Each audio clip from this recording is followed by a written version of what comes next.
मैं हिमांशी झा स्वागत करती हूँ मीडिया गवर्नर पर। आज हम बात करने वाले हैं छठ पूजा की। छठ हिंदुओं का एक महत्वपूर्ण पर्व है जो मुख्य रूप से बिहार, उत्तर प्रदेश, पश्चिम बंगाल और झारखंड में मनाया जाता है। इस दिन भक्त छठी मैया और भगवान सूर्य की पूजा अर्चना और कठिन व्रत का पालन करते हैं। हिंदुओं के महत्वपूर्ण धार्मिक त्योहारों में से एक माने जाने वाला छठ पूजा 4 दिनों तक चलता है।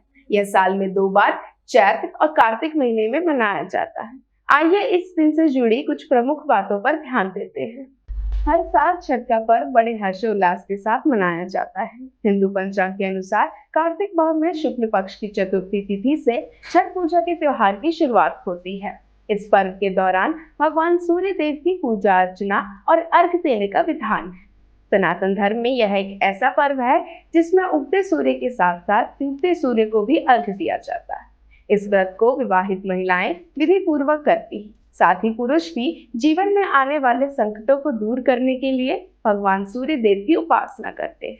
धार्मिक मान्यता है कि इस व्रत को करने से जातक को सूर्य देव की कृपा प्राप्त होती है और जीवन खुशहाल होता है।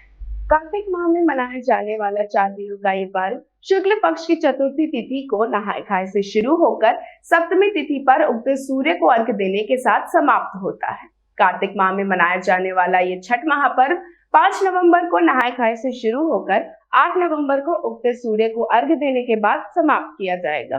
नहाय खाए से एक दिन पहले तृतीय तिथि को व्रती माछ, मरुआ, लहसुन, प्याज और अशुद्ध अन्न को बांटते हैं, जिसके बाद चतुर्थी को नहाय खाए करती है, यानी नहाने के बाद केवल कच्चा चावल, मूंग की दाल और लौकी की सब्जी खाती है, जिसे खाकर ये छठी माँ की पूजा का संकल्प लेते हैं। छठी माँ को कई जगह राणा मैया भी कहा जाता है। अगले दिन पंचमी को खरना मनाया जाता है, जिसमें व्रती दिन भर निर्जल व्रत करती है और रात में गुड़ और चावल की खीर बनाकर उसका प्रसाद चढ़ाती है। फिर उसी प्रसाद से खरना करती है। षष्ठी को फिर से निर्जला व्रत कर पूजा के लिए प्रसाद बनाती है। इस प्रसाद में ठेकुआ, भूसबा, मिलदार, आटे का लड्डू और खाजा मिठाई जैसे पकवान शामिल है। इन पकवानों के अलावा कई फल, सब्जी और मिठाइयां भी प्रसाद रूप में चढ़ाया जाता है। शाम में वे डूबते सूर्य की पूजा कर अर्घ चढ़ाते हैं और अगले भोर में उगते सूर्य को अर्घ चढ़ाते हैं, जिसके बाद व्रती मौखिक लोक कथा सुनकर या बोलकर छठ के कठिन व्रत का समापन करते हैं। छठ पूजा के साथ कई धार्मिक और सांस्कृतिक मान्यताएं जुड़ी हुई हैं।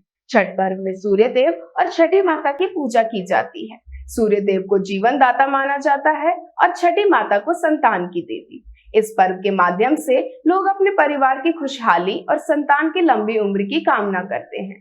साथ ही डूबते हुए सूर्य के बाद उगते हुए सूर्य की पूजा करना ये दर्शाता है कि सभी व्यक्ति के जीवन में पतन होता है, किंतु सही समय आने पर उदय जरूर होता है। अर्थात जीवन में कितना भी अंधेरा हो, उम्मीद का सूर्योदय जरूर होता है।